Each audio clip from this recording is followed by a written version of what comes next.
Nunca vira esta parte da illa, nin a torreta, nin o enraixado, nin os gardas cos fusís que viaxaban, que vixiaban, nin os centos de homes que agardaban detrás deles, coa fame e o medo nos ollos.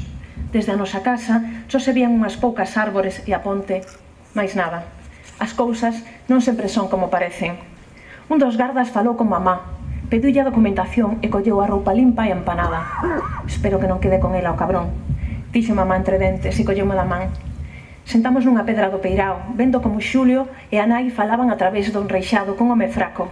Había máis mulleres e máis nenos que se amoreaban nas reixas. Non sei ben o que pasou, escoitei berrar, preso a fuga! Logo varios disparos. Mamá dicía que botaban bombas de palenque, pero non son parva, xa non son unha nena. Non había festa ningunha, son rebumbio de laios e brúos e moito medo. Mamá abrazoume, tapoume a cara co seu peito.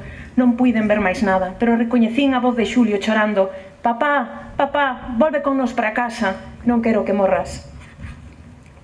Faustino colleu os cabos, moi apurado e moi serio. Vamos, que anda hoxe máis revolto. Eu non vin marusía ningunha, pero non lle quixen levar a contra. Escoitamos máis disparos e o barullo parou de súpeto. Discade, roxas de merda, dicían os gardas. Mamá soltoume e puiden virarme e ver como apuntaban un home con fusís, mentres uns velliños comían cousas que apañaban no chan. Fixemos a travesía de volta en silencio, cada quen cos seus pensamentos. A min aínda non me pasara o susto e non paraba de tremer.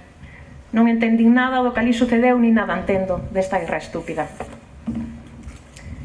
Bueno, este é un fragmento do libro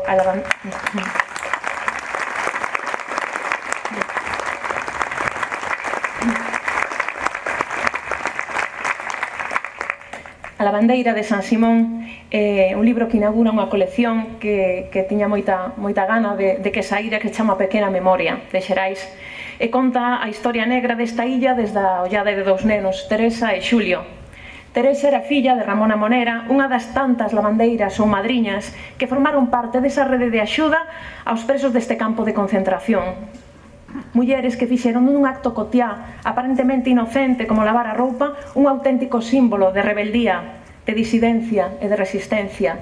Xulio, o neno do conto, Xulio Lima Uteda, era fillo de Rafael Lima, que estivo preso ao pé de nós, sen causa nin outro delito que formar parte do sindicato mariñeiro en Portonovo.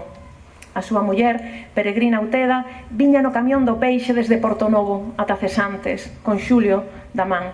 Mirando nas gabias do camiño se estaba seu home morto, como ameazaban os gardacivís en máis dunha ocasión. Xulio nunca máis esqueceu as visitas. De neno, a illa, nin o medo, nin a vergoña, nin a fame, nin a impotencia de ver o seu pai talas reixas e non poderlle nin dar unha aperta. E a súa nai no camiño da volta, sen parar de chorar da pena e da rabia.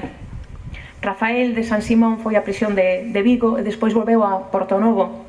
E no fin dos seus días pedillo a súa neta, Margot, que é a miña cuñada, que cando faltase non deixara de contarlle aos seus descendentes o que aquí acontecera. Que non se esqueza, para que non se repita, dicía. Esa frase é o cerne deste libro, como é, con certeza, do voso traballo, do voso labor, de todas as persoas e asociacións, institucións que levades traballando arreo tanto tempo arredor da memoria, da súa recuperación e dignificación. Sen o voso traballo, sen a vosa loita, sen a vosa investigación, sensibilización, recuperación de nomes e de voces, de imaxes, non me tería sido posible facer esta historia que bebe da miña familia, pero tamén dese labor voso.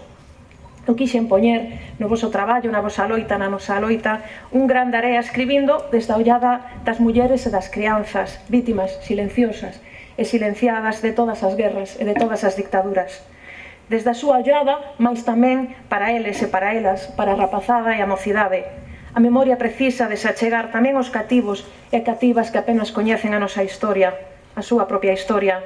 E para iso compre recuperar espazos como esta illa ou como Pazo de Meirás, espazos físicos dos lugares que acheguen a nosa rapazada en memoria dun país esgazado, condenado ao silencio.